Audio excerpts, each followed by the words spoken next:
Benim ajansım var, yayıncılarıma toplu oyun satın almak istiyorum, biraz da ucuz olsun derdindeyim diyorsan bu video tam da sana göre, çünkü ajans sahiplerine güzel bir hizmet getirdim. Sen de bu hizmeti merak ediyorsan hiç lafı uzatmadan videoya geçelim. Hem de bizim tarzımızda. Selam canlar, ben Kubilay Can. Öncelikle ajans sahipleri avbulut.com sitesine başvuru yapacak. Nasıl yapacak? Anlatıyorum, iyi dinle. Kısa bir ara arkadaşlar, videoya kaldığımız yerden devam edeceğiz. Sizlere çok önemli bir bilgi vermek zorundayım. Çünkü Shorts videolarımda 2 aydır neredeydim sorusuna bir cevap vermem lazım. O da bu videoda kısa bir şekilde tutacağım. Arkadaşlar 2 aydır ben hastanelere gidip gelmekten maalesef kendime vakit ayıramadım. Video çekemedim. Avbulut'la ilgilenemedim. Çünkü aile bireylerimden birisi kalp krizi geçirdi. Bu sebepten ötürü de ben kendime de vakit ayıramadım. Bu hastaneye git gel faslından dolayı sürekli psikolojim bozulmaya başladı. Anksiyete çıktı benden. İşte tükenmişlik sendromu çıktı. Antidepresan hapları kullanmaya başladım. Sonra işte nabız hızlılığı, işte kardiyoloji falan derken tüm hastalıklara kontrol etmek için bir check-up'a girdim resmen. Allah'ıma şükürler olsun, öyle önemli derecede bir hastalığım yok ama tükenmişlik sendromu gerçekten Enes Batur'u andığımda o çocuğun o halini, ne yaşadığını gerçekten iliklerime kadar hissettim diyebiliriz. Gerçekten çok bir zor durum. Yani Rabbim düşmanımın başına bile vermesin derim. Hayırlısı Allah'tan diyoruz. Daha iyi içeriklerin geleceğine eminim ve bunu da sizlere yansıtacağım. Artık her cuma videolara kaldığımız yerden devam ediyoruz arkadaşlar. Bu videoyu da beğenmeyi, kafanızda soru işareti varsa yorum atmayı kesinlikle ve kesinlikle unutmayın diyorum arkadaşlar. Her neyse, hadi hiç lafı uzatmadan videoya kaldığımız yerden devam edelim. Google tarayıcısını açtıktan sonra Avbulut yazıyorsunuz. Bu Avbulut sitesi bana ait. İlk çıkan kısma tıkladıktan sonra sizi karşılayan bu şekilde bir site gelecek. Bu sitenin üzerinde bulunan hesap oluştur bölümü var. Bazı arkadaşlarımız göremeyebilir. Bu şekilde geliyor simgesi. Şuna tıkladığında da yine aynı şekilde hesap oluştur. Telefondan girecek arkadaşlar için söylüyorum. Eğer ki hesabın varsa giriş yapa basaraktan da bu şekilde girişinizi de yapabilirsiniz. Ama şunu da söylemeden geçmek istemiyorum. Hesap oluştur bölümünde bazen bug'a girebiliyor. Yani hesap oluşturdum, giriş yapıyorum, yapmıyor. Olabilir. Demek ki hesap oluşturulmamış. Yani sistemde ufak bir sıkıntı çıkıyor, hesap oluşturmuyor. Yani göndermiş olabilirsin veriyi ama gitmemiş. Yani kaydetmemiş. Biz bunları daha da çözmeye çalışıyoruz tabii ki. Çünkü çok fazla bir parametre var. Bunları da çözmek bayağı bir zaman istiyor. Görmüş olduğunuz bu sayfada ikinci defa hesap oluşturmanız gerekiyor. Yani birinciyi açtınız, okey, sıkıntı yok. Kayıt olmuş dediyse sorun yok. Giriş yapa geliyorsun, girişinizi yapıyorsunuz arkadaşlar. Şu anda bizim aktif bir şekilde kullanıcı sayımız 4868. Yani bize insanlar güveniyor. Güvendiği için zaten bize geliyorlar. Şimdi girişimizi yaptık. Artık oturumumuz açıldı. Peki bu sitede biz nereye gidip başvuru yapacağız? Bak şimdi iyi dinle. Eğer telefondan giren arkadaşlarımız varsa yukarı tarafta şu simgeyi görüyor musun? Hemen yukarı tarafta. Bu simgeye tıklayarak hesabın bölümüne ulaşabilirsiniz. Bilgisayardan giren arkadaşlar da yine buradan hesabın bölümüne ulaşabilir. Tıklıyorsunuz, ulaştığınız. Şimdi bende bu istek paneli diye bir sistem geldi. Bu sizde şu an gözükmeyecek. Çünkü ajans değilsiniz. Ajansım var, yetki istiyorum. Burada biz size bir panel vermek için sizi başvuru formuna gönderiyoruz. Şimdi gelelim ajans başvurusu yapacak arkadaşlar. Beni çok dikkatli dinlemesini istiyorum. Çünkü bu ajans içerisinde bazı kurallar var. Bu kurallardan birincisi,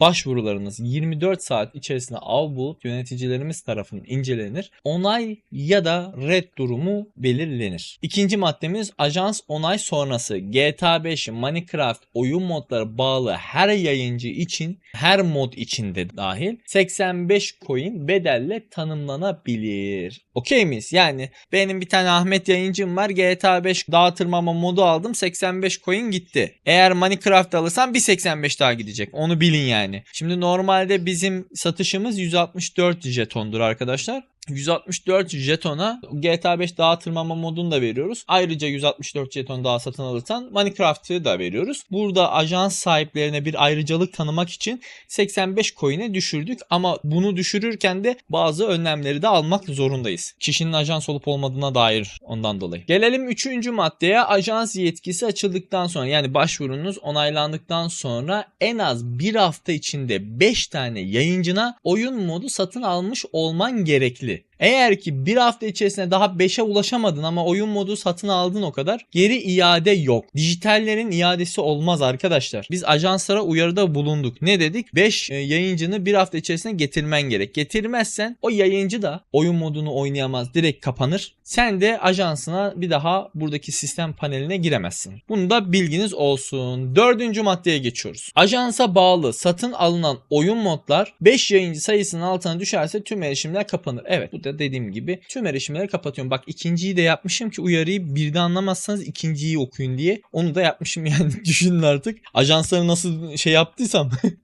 Ya biraz ajanslarla ilgili çok yıldızlarımız barışmadı. Ajanslar gerçekten çok da yıldızları barıştıracak bir şeyler değiller. Hani burada ben bu videoyu anlatıyorum ama bu hizmeti anlatıyorum. Bazı ajanslar var gerçekten kaliteli ajanstır. İnsanlara yalan söylemiyordur. Ben senin banını kaldırsam kaldırırım, kaldıramazsam kaldıramam diyordur. Ben sana işte yükselteceğim, yükseltmeyeceğim falan muhabbeti de ediyordur. Bizim sana vereceğimiz destekler bunlar da diyebilir. Bazı ajanslar vardır, yalan konuşmayı bir icraat haline getirmiş, bir iş haline getirmiş. İşine de yalan katınca sıkıntı büyüyor kardeşim. Ben o adamlara biraz gıcığım. Yani her ajansa değil. Şimdi bu algı oluşmasın kimsede. Şimdi diyeceksin ki abi ajanslara o kadar laf çakıyorsun da, yani ajanslara laf çakıyorum ama her ajansa değil. Şimdi gerçekten işini iyi yapan bazı ajanslar var. Ben biliyorum, isim vermek istemiyorum ama o ajanslar gerçekten işinde profesyoneller. Onu söyleyeyim. Hani yalan konuşmuyor. Neysem oyum diyor. Ben kalkıp yalan konuşsam bana ne faydası olacak? Ya da karşıdakine ne faydası olacak? Hiçbir faydası olmayacak ikimize de diyor. Bazı insanlar şu vergi levhasını şaka mı algılıyor anlamıyorum ama bazıları vergiyi açıp kapatıyor. TikTok'a başvuru yaptıktan sonra kapatıyor. Ajans kabul ediliyor. Sonra sistem bunu ajans olarak görüyor. Sonra böyle sitelere gelip vergi levhasını ve ulusal kimlik kartının ön yüzünü arka yüzünü yüklemek istemiyor.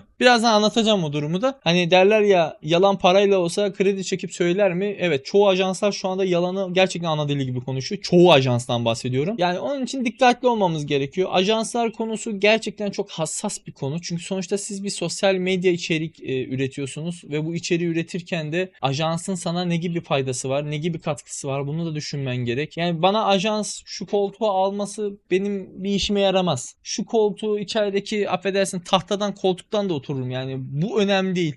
Bu adam buraya oturuyorsa, yayın açıyorsa kameralı, bu adam kendisini ve bu yüzünü keşfette görmek istiyor, anladın mı? Yani keşfette tıpkı El Reyhan'ı nasıl sürekli kaydırdıkça geliyor, onu görmek istiyor. Sizi destekleyebilecek herhangi bir şekilde bir altyapı sistemi yok, anladınız mı? Sizi tanıtım yapacak bir para bütçesi yok. Bu ajansların birçoğunda yok. Bak, birçoğunda. Varsa da bazı ajanslarda var ama onlar da size vermez. Kemik kadrosuna verir. Yani SUG'nin ekibindeki olan arkadaşlar çok iyi bilir zaten. Söylememe gerek yok. Maliyede isim ajansların isim kimlerin olduğunu gördüm. Gerçekten hani şu kadar kalınlıkta bir dosya gördüm ve bu dosyanın üzerinde zaten top 1 almış ajansların bütün isimleri geçiyor ve bu ajanslar bir gün bir patlayacak ama ne zaman patlatacaklar bilmiyorum ama o dosya eğer ki gündeme gelirse Türkiye'de ajans kalmayacak, onu söyleyeyim.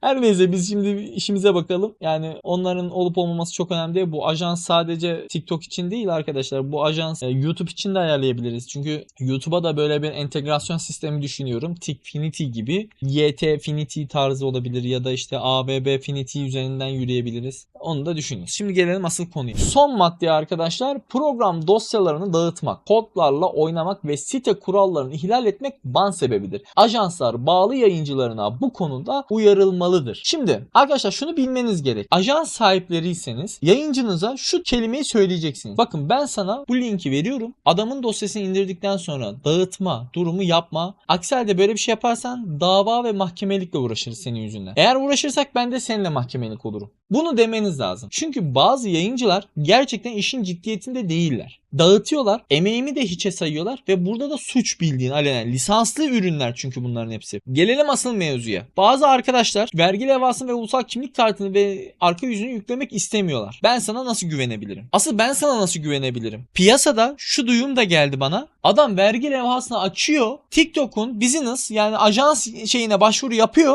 Hop, vergiyi kapatıyor. Ben senin ajans olup olmadığını nasıl anlayabilirim kardeş? O program dosyaların dağıtıldıktan sonra, kodlar oynandıktan sonra, site kurallarını ihlal ettikten sonra ben sana ne yapabilirim bu saatten sonra? Sahte bir evrakla gelmişsin. Burada ben yayıncıyla muhatap değilim arkadaşlar. Ben bir kişiyle muhatabım. Ajans sahibiyle muhatabım. Eğer ki burada bir suç varsa dava açarsan vergi ve ulusal kimlik kartını vuracağım masaya, anladın mı? Bu adam bana ajansım diye geldi siteme diyeceğim. Ama eğer ki gerçekten dürüstsen bu işi düzgün yaparsın. Ajansındaki yayıncılarına güvenirsin. Sorumluluk alırsın. Almıyorsan bu senin suçun kardeş. Ben onu istemek zorundayım. 85 coin'e düşürüyorum. Bir de program dosyalarım dağıtılırsa ben nasıl seni tespit edeceğim? Her önüne gelen o zaman vergi levhasını, ulusal kimliğini yüklemesin. Eklesin şunları sahte. O zaman ben hepsine onay vereyim, 85'e coin. O zaman niye satış yapıyorum ben? Yukarı tarafta oyun modlarını. Çoğu ajanslar mantıksız düşünüyor. Gelen bir ajans oldu bana. İsmini vermek istemiyorum. Ama bu ajans gelmiş bana vergi levhasını, ulusal kimlik kartını yüklemem diyor. Ben sana güvenmiyorum diyor. Lan ben sana nasıl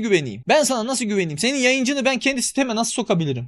Ben burada kaç kişiyi banladım biliyor musunuz? Bak burada kaç kişiyi banladım bu sistemde. Saçma sapan hareket yapan çok fazla yayıncılar vardı. Adamın yayınına gidiyorum. Alenen gözümün önünde beyefendi dosyayı başka arkadaşına aktardığını gösteriyor ya yayında. WhatsApp'tan attığını gösterdirir Allah'a. Sizce ben buna nasıl güvenebilirim? Size soruyorum. Onun için ben de burada ajansı topa tutarım. Haberiniz olsun. Ajans gelecek arkadaş. Çok iyi dinle. Vergi levhanı, ulusal kimlik kartını yükleyeceksin kardeş. Sahte olmayacak ki zaten ben sorgulatırım. Sorgulattığında eğer ki bunlardan biri sahte çıkarsa seni direkt reddine veririm. IP banı yersin. Bir de hesap banı yersin. Haberin olsun. Eğer içeride jeton kalırsa da unut onları da. İadesi de olmaz. Gidersin beni mahkemeye verirsin. Bakalım hangimiz daha güçlüymüş gösteririm sana. O evraklarda sahte yüklediğin için. Sahtecilik için ayrı bir dava açarım sana. Şimdi arkadaşlar burada sahtecilik kesinlikle yapmayın. Çünkü ben bunların hepsini sorgulatıyorum. Bir tane bir çocuk, bak çocuk diyorum, 15 yaşında bir çocuk buraya böyle bir yüklemeler yapmış. Yüklediği fotoğraf PUBG'nin fotoğraflarını falan yüklemiş. Şimdi çocuğu savcılığa verdim. Arkadaşlar bakın burası şaka yapılacak veya böyle troll mekanınız değil. Burada iş yapıyoruz. Burada çalışan personel 10 kişi. Bak belki sizin gözünüzde az olabilir ama 10 kişi personel burada çalışıyor sadece. Hem sizde uğraşıyor şeyde, destek ekibinde, hem de burada kontrol ediyor. Gerçekten ajans mı değil mi? Adamı oyalıyorsunuz yani. Sahte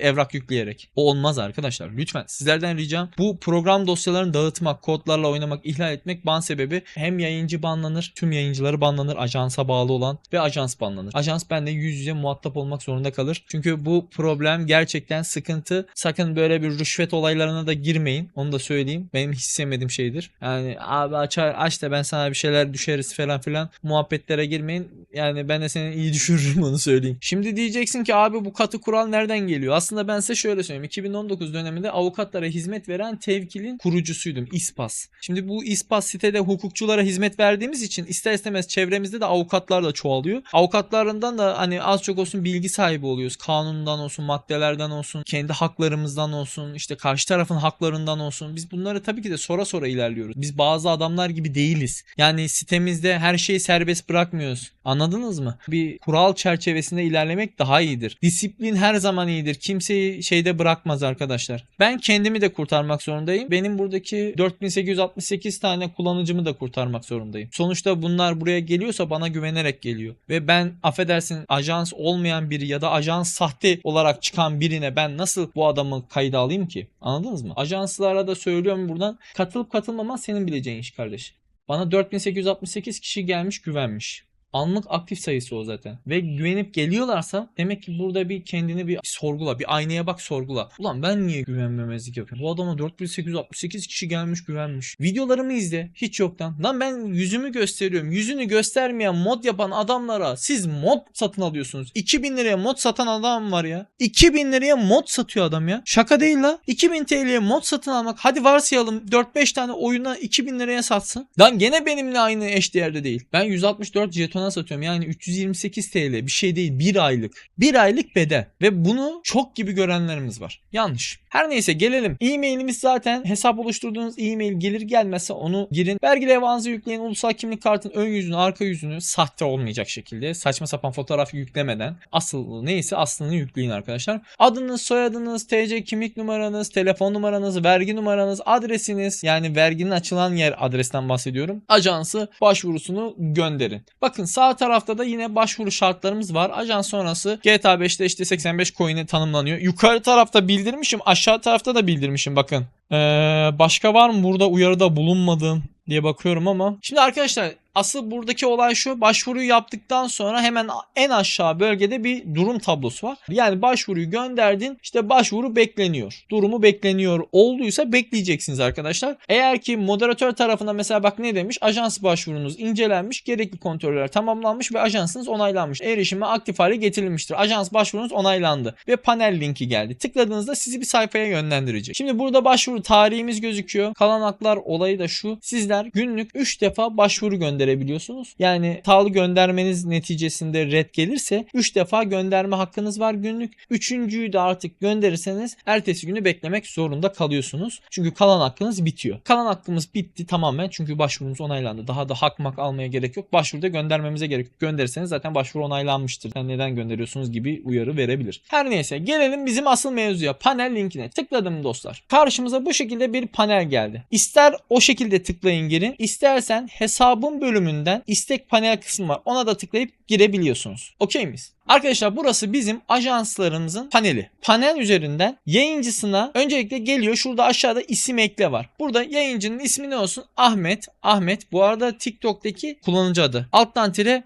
02. Tamam mı? Ahmet alttan tire 02 diye bir yayıncımız. Bu yayıncımıza ne alacağız? Bu arada bak böyle yaparsan mod seçmen lazım. Modlardan ne istiyorsun? GTA 5 mi istiyorsun? Yoksa TikTok'taki işte blok canını azaltmalı Minecraft oyununu mu istiyorsun? Burada ben GTA 5'i istiyorum diyorsun. 85 coin gidecek uyarısı veriyor. Ya da buradakini seçersen 170 coin ikisinde. Ama ben sadece GTA 5'i istiyorum diyorum. Talebi gönder diyorum. Talep gönderildi. Tamam mı? Bundan sonra artık bekliyoruz. Burada jeton gittiyse ne yapacağız? En az 24 saat içerisinde yayıncınıza artık GTA 5 dağıtırmama modu 1 aylık lisansı vereceğiz diyor. Bakın burada silme talebi de var. Tamam mı? Bu yayıncıyı sil artık. Bununla artık ilişkimiz yok diye de silebiliyor. Talep gönderebiliyor. Buradaki sistem direkt talepli çalışıyor. Yani sen gönderirsin, bizim moderatörler direkt talebi gerçekleştirir. Talebi gerçekleştirdikten sonra artık bu saatten sonra senin yayıncına link göndermen gerekecek. Bu. Başka bir şey yok. Bak şimdi onaylatıyorum ben şimdi bunu sistemden. Onaylattım. Onayımız geldi. Tamam mı? Ne olmuş? Bitiş tarihi, başlangıç tarihi verilmiş. Bitiş tarihi de 29 gün. Bir ay olarak şey yapılmış, hesabı yapılmış. Bugünü de gün sayarak. 59 dakika 31 saniye zaten kalmış. Kalan gün sayısı bu. Tamam mı? Lisansın bitişi yani. Lisansı bir ay sonra bitecek. Tekrar yenilemesi için burada yenileme talebi gelecek tekrardan. Tamam mı? Gelmezse zaten buradan tekrardan da kayıt açabiliyor. Açamazsa da burada silme talebi oluşturup tekrar açabiliyor. Sıkıntı yok orada. Şimdi gelelim biz burada yayıncıya, yani bir ajans sahibi olarak ben yayıncıya neyi vereceğim? Buradan URL'yi kopyalıyor. Gidiyorsun WhatsApp'tan yayıncına, artık WhatsApp'tan mı gruptan mı nasıl yapıyorsun? Özelden mi? Artık siteniz varsa oradan bir gönderim mi yaparsınız? Nasıl yaparsanız yapın arkadaşlar. Ya da mail üzerinden de şey yapabilirsiniz. Buradan URL'yi kopyalıyorsun, atıyorsun. Atınca ne geliyor biliyor musun karşımıza? Bu şekilde bir sayfa geliyor. Aşağı tarafta zaten bizim GTA 5 ile ilgili videomuz var. Anlatıyorum. Bunu da izleyip yapabilir. Ama ben zaten bunun yenisini çekeceğim. Buradaki sistemi bilemeyenleriniz olur ama gene de anlatayım. Burada lisansı kontrol et dediğimizde lisans aktif. Buradan dosyayı indiriyor.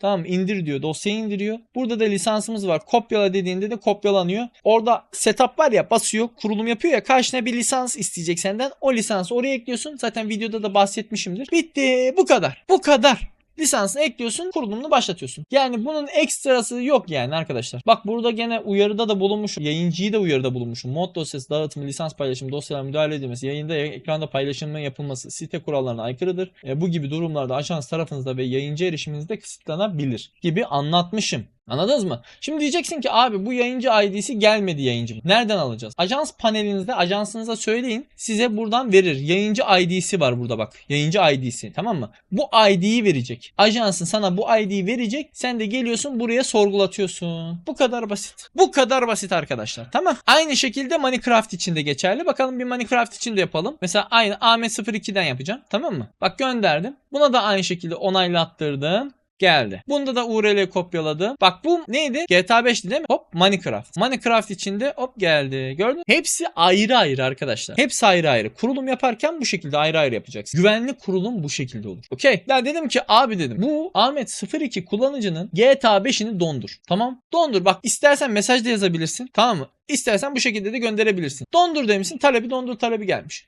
Ben de varsayalım ki moderatörüm. Moderatör olarak baktım. Bu arkadaşı dondurun talebini gördüm. Sonra süreyi doldurdum. Bitti. Var mı burada bir sıkıntı? Yok. Sistemde durdurmasını yap. Moderatörlerimiz zaten aktif bir şekilde kontrol ediyor. En az 24 saat içerisinde onaylamalar gelir. Kesin gelir yani. Tabii çok kalabalık olmazsak sıkıntı yok. Bu adamın artık GTA 5'i çalışmıyor. Süre dolduğunda yenileme butonu tablomuzda gözükür. Bakın geldi. Yenile. Buradan tekrardan da yenileme yapabilirsiniz. Şimdi gelelim. Burada dedim ki ya silme talebi. Silmek istiyorum ya bu kullanıcıyı. Silebiliyor muyuz? Ben de bir moderatör olarak dedim ki ben bakayım bu adam bu yayıncıyı sil diyor. Tamam silelim.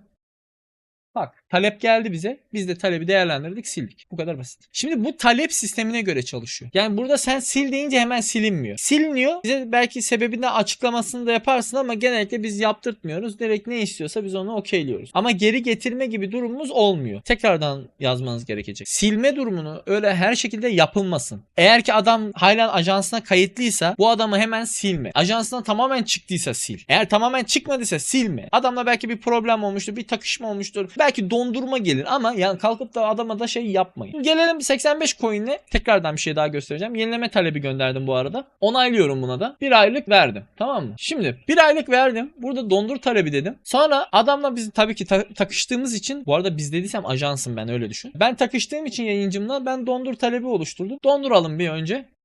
Tamam, dondur, pasif de olur, süre doldu da olur. İkisinden biri zaten yani dondurmak anlamına geliyor. Şimdi pasifse geri al talebi gelecek. Bu talep de yani devam etsin ya, bırak tamam biz barıştık, sıkıntı yok diyorsanız geri al talebiyle de yine böyle bir uyarı gelecek. Kaldığımız yerden devam ediyor. Tamam arkadaşlar, dediğim gibi sistem bu şekilde çalışıyor. Aktifleri, beklemede olanları, süre dolduları, pasifleri, ihlalleri buradan filtreleyebiliyorsunuz. İsim aramak isterseniz de isimde arayabiliyorsunuz. Mesela Ahmet dedim, çıkıyor. Ya da başka bir şey dersem çıkmıyor. Bunları da yapabilirsiniz arkadaşlar. Bakın burada zaten uyarılar da var. Siz bu uyarıları da okuyun. Okumamazlık yapmayın. Bakın sonradan problem yaşarsınız. Burada da ajansın sahibinin adı, işte ajansın adı, işte mevcut ne kadar coin'iniz var. Buradan coin satın alma işlemi yapacağınız için kaç tane coin kaldığını da görmeniz lazım anlık. İşte toplam kayıtınız, işte kaç tane yayıncın var, aktif kaydınız, beklemede olan kaydınız, süre dolanlarınız, pasif sayısı olanlar, yani gibi bir sürü verileri de yukarı tarafta küçük bir tablo haline almış olduk bu sayede. Hesabıma dön dediğimizde karşımıza gelen bu sayfadan coin'i basıp satın alabiliyorsunuz arkadaşlar. Bunu da haftaya değil de ondan sonraki haftaya yeni bir ödeme sistemi getirdik. Artık bu ödeme sistemi Shopier'den yaparak bu şekilde ödemeniz gerçekleştireceksiniz. Yani coin satın alması biraz daha kolaylaştırdık, işin doğrusunu söylemek gerekirse. Bunu nasıl yapılacağını da bir hafta belki 2 hafta sonrası videosu gelecek. Nasıl ödeme yapıldığına dair. Tamam. Şimdilik ajanslarla ilgili videomuz da buraya kadardı. Umarım anlamışsınızdır diye düşünüyorum. Zaten anlamayan arkadaşlar varsa da bu arada bu GTA 5 kurulumla ilgili yayıncıların zorlanmayacak, emin olun. Yukarı tarafta karta bırakıyorum zaten. Oradan da bakarsınız. Yayıncınıza da atarsınız linki. Orada her bir şeysin kurulumunu basit bir şekilde yapıyorum. Yani burada setup'una basıyor. Kurulumu başlat diyor. Orada sana lisans isteyecek. Lisans kodunu isteyecek. Hemen orada kopyalayacak. Kopyaladıktan sonra yükleyip tamam deyip kurulum başlayacak. Aynı şekilde Minecraft için de geçerli. Her iki tarafında setup kurulum dosyası var. Ekstra bir şey yapmanıza gerek yok. Bazıları şey diyenler var. Abi siz yapmıyor musunuz? Bunun yapılacak bir şey yok. Zaten setup kurdum. Daha bunu yapamıyorsanız adam GTA Vice City kuruyor. Bunu mu kuramayacak? Abartmayın arkadaşlar. Gerçekten çok abartıyorsunuz. Adam almış o bilgisayarı. Bak setup'ı kurmuş. Daha diyor ki ben kurulum yapamadım. Abi şaka mısınız? O zaman yayıncılığa başlamayın. Gerçekten şaka gibi ya. Vallahi billahi şaka gibi. Gerçekten bana böyle bir teklifte gelenler var. Diyor ki bizimkiler kurulum yapmayı bilmiyor. Ya arkadaş Tikfinity de mi bilmiyor? Aç videomu izle. Zaten orada detaylı bir şekilde anlatıyorum. 10.000 kişi izledi o videoyu. Hatta milletin yayınına gidiyorum. Kubilay Reis Allah razı olsun senden öğrendim diyor. Ben adamla daha tanışmıyorum. Ben adamın yüzünü bile görmedim. Videomda görmüş de yapmış. Bunu mu yapamıyor? Ya bu kadar mı şey yani? Bir şey diyeceğim olmayacak, ağzımı bozacağım şimdi ya. Şaka gibi ya. Abi setup'a kurulacak. Basacaksın lan. Basacaksın. Tıklamayı da mı bilmiyorsun? Şu mouse'u tıklayacaksın lan. Tıklayacaksın. Kurulum gelecek. Karşına senden ne istiyorsa onu vereceksin. Bitti. Ondan sonra ekstra bir şey yapmana gerek yok. Adam derdi şu. Tikfinity'yi de hazırdan kursun. Abi Tikfinity'yi niye hazırdan kurayım? Sen ne istediğin belli değil ki. Ulan gül mü istiyorsun? TikTok mu istiyorsun? Ayı mı istiyorsun? Ben senin ne istediğini nasıl anlayayım ki? Müneccim değilim ki ben senin ne istediğini anlayayım da TikTok görsellerini ayarlayalım. Ki bir de TikTok görsellerini ayarlamak da paralı. Mesela bak ajanslara da şunu söylüyorum. Varsayalım ki eğer yayıncınıza hediye tasarlamak istiyorsunuz. Buradan yapabilirsiniz arkadaşlar. Burada eğer coin'iniz varsa her bir görsel 5'er coin gidiyor. 3 günlük kullanım hakkınıza sahip oluyor. 3 günün sonunda tekrar yenileniyor. Mesela buradan istediğiniz bir şey varsa mesela nedir? Bu mu? Bunu tıklıyorsun. hatta yapalım ya. Bir tane tıkladım. Altına Ahmet yazdım. Örnek bu arada. Buradan aldım. Küçülttüm. Tamam. Ondan sonra başka ne olsun? Bilindikleri kullanayım. Siz şimdi çoğunu bilmeyebilirsiniz. Mesela Donut, Mehmet. Örnek. Bu arada bunları yapıyorum. Şu an kafamda bir şey yok. Böyle ayarlayın abi. Sonra PNG olarak indirin.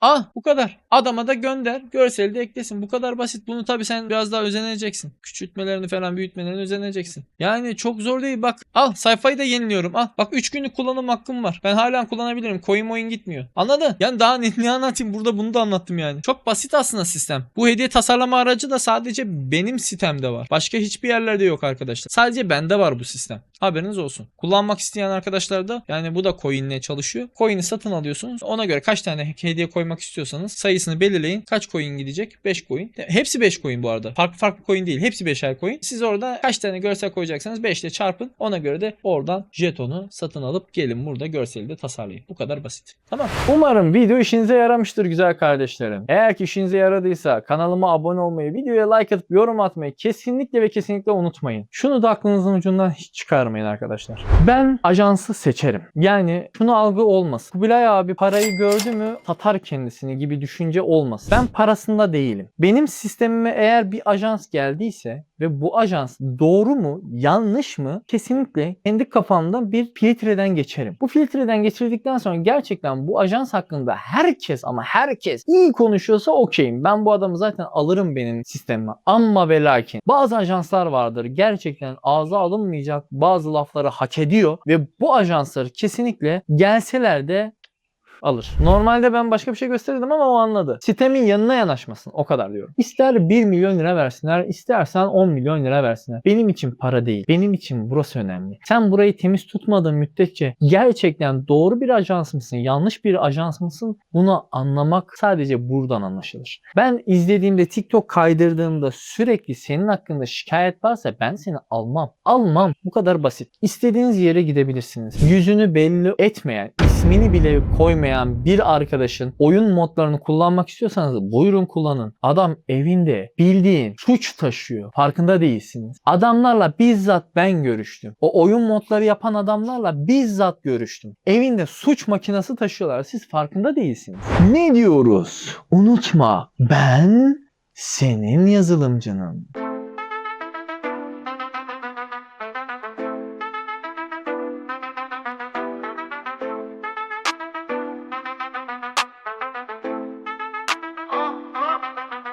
Kubilay Can geliyor, herkes biliyor. Devir değişti, Kubilay Can deniyor. Sokaklar konuşuyor, ritimle akıyor.